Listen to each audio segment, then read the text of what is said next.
여러분들께서는 사업은 망해도 다시 일어날 수 있지만 인간은 한번 신용을 잃으면 그것으로 끝이라는 말을 들어보신 적이 있으신가요? 이 말은 고 정주영 현대그룹 명예회장의 명언으로 그만큼 사업에 있어 신용이 중요하다는 의미입니다. 그런데 우리나라 기업들이 고 정주영 명예회장의 명언을 실천하고 있어 눈길을 끌고 있습니다. 현대로템이 올해 인도 예정이던 폴란드에 K2 전차 납품을 조기에 마쳤습니다. 안정적인 납품으로 폴란드와 추가 무기 계약은 물론 향후 협력에도 청신호가 켜질 수 있다는 전망이 나오고 있습니다. 현대로템은 폴란드 그드니아에 K2 전차 6대를 출고했습니다. 기존 납기인오는 9월보다 약 3개월 앞선 것이기에 놀랍다는 평가가 나오고 있습니다. 이번 물량은 지난해 8월 폴란드 군비청과 실행계약을 체결한 긴급 소요분 180대 중 일부입니다. K2 전차는 인수 검사 등 절차를 거쳐 부대에 실전 배치될 예정입니다. 현대로템은 지난 3월 5대와 5월 7대에 이어 올해 폴란드에 인도할 예정이던 K2 전차 18대를 모두 납품했습니다. 덕분에 폴란드는 현재까지 K2 전차를 28대 보유하게 됐습니다. 납품은 예상보다 빨랐습니다. 현대로템은 지난해 8월 폴란드 K2 전차 긴급 소요분에 대한 1차 실행 계약이 이뤄진 지 약 4개월 만에 초도 10대 물량을 현지에 인도했습니다. 지난 3월에도 기존 납기보다 3개월 먼저 납품했습니다.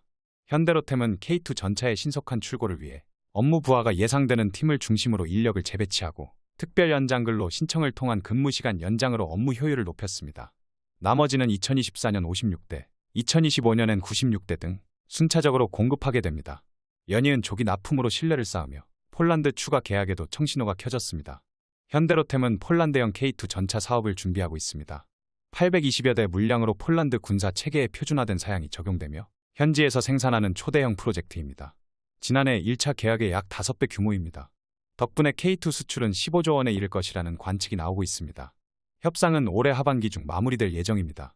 현대로템은 폴란드 국방부와 현지 공장 기술 이전 등 관련한 세부 사항을 조율하는 단계를 거치고 있습니다.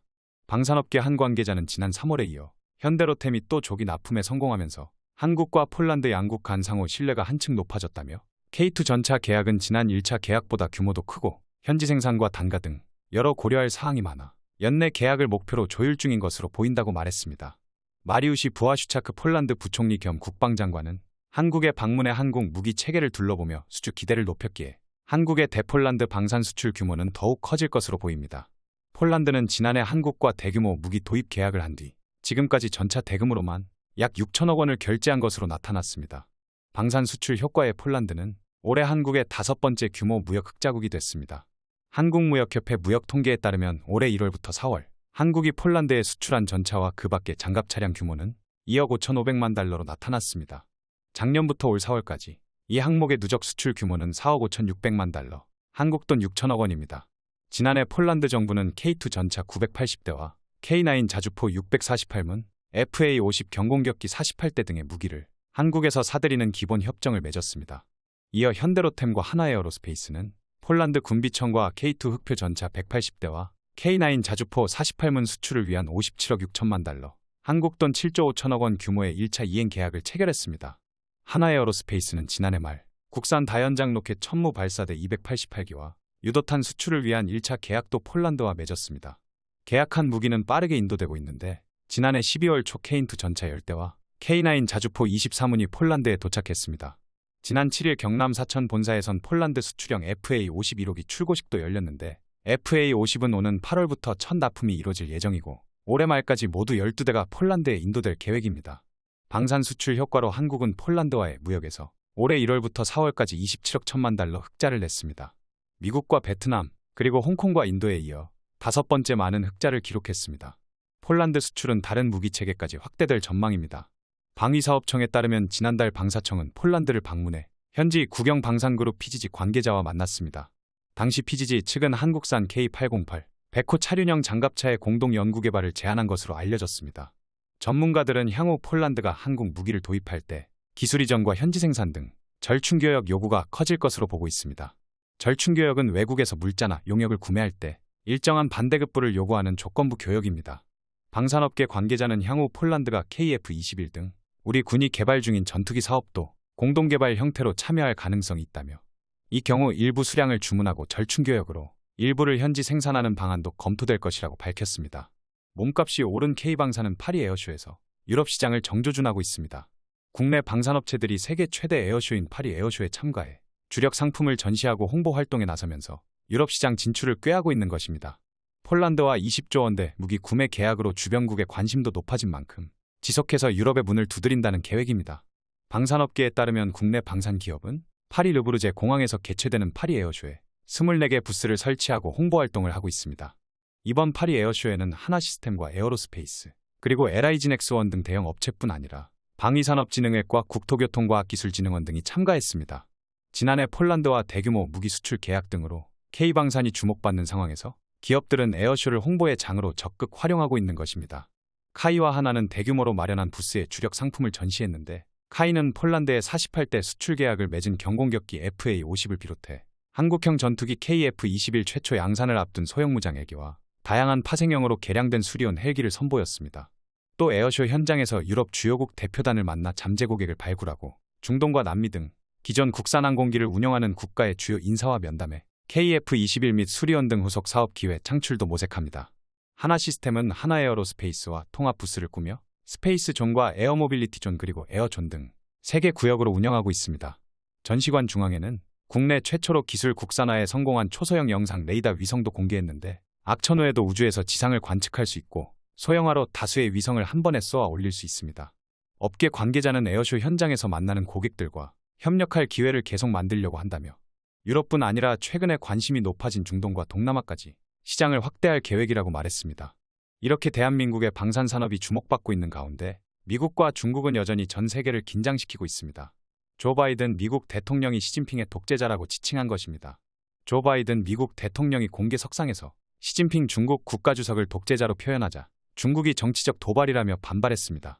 이에 따라 관계 개선에 실마리가 잡혀가던 두 나라 관계가 다시 악화할 우려가 커졌습니다.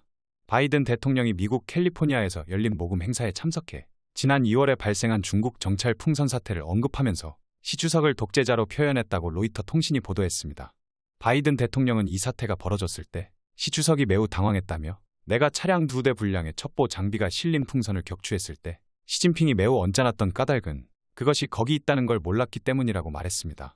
이어 이는 독재자들로서는 아주 창피한 일이고 바이든 대통령은 중국이 진짜 경제적 어려움을 겪고 있다고 말했습니다.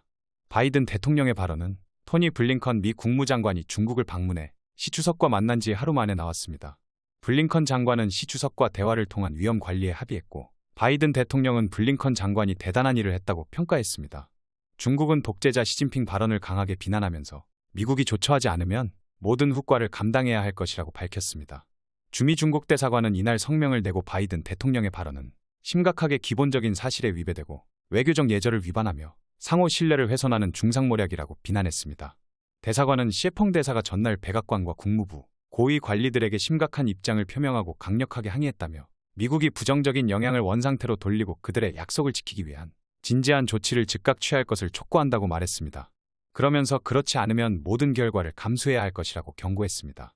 또 중국 정부와 국민은 깊은 모욕감을 느끼고 단호히 반대한다며, 바이든 대통령은 과거 미국은 중국 체제를 존중하고 그것을 바꾸려 하지 않으며 신냉전에 대한 의도가 없음을 명백하게 말했지만, 최근 중국의 정치 체제와 최고 지도자에 대한 무책임한 발언으로 미국 측의 진정성을 의심하지 않을 수 없다고 주장했습니다. 아울러 중국 정부와 국민은 중국 최고 지도자에 대한 어떠한 정치적 도발도 용납하지 않으며 단호하게 대응할 것이라고 전했습니다. CNN은 바이든 대통령의 발언으로 블링컨 장관이 이뤄놓은 양국 관계 진전을 약화할 수 있을 것으로 보인다고 전했습니다.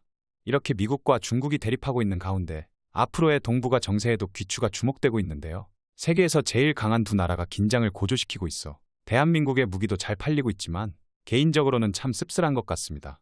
다들 평화롭게 살면 무기도 필요 없을 텐데 이렇게 우리나라 무기가 잘 팔린다는 것은 그 어느 때보다 불안한 정세라는 증거이기 때문입니다. 저는 바이든이 틀린 말을 했다고는 생각하지 않지만, 그렇다고 미국과 중국이 대립해 우리나라에게도 선택을 강요한다면 점점 더 난처한 입장에 처하리라고 생각합니다. 부디 전 세계 국가들이 싸울 생각만 하지 말고 평화롭게 살길 바라봅니다. 오늘 전해드릴 소식은 여기까지입니다. 페페TV 시청자 여러분은 어떻게 생각하세요? 페페TV는 여러분의 생각이 궁금합니다. 댓글로 여러분의 생각을 남겨주세요. 여러분 행복한 일은 매일 있습니다. 아무도 당신에게 상처 줄 자격이 없습니다. 다른 사람들이 아무렇게나 던지는 말에 상처받지 말고 오늘도 세상에서 가장 소중한 당신에게 잘해주기로 약속해요. 가장 큰 성공은 행복한 당신입니다. 그럼 다음 영상에서 봬요. 감사합니다.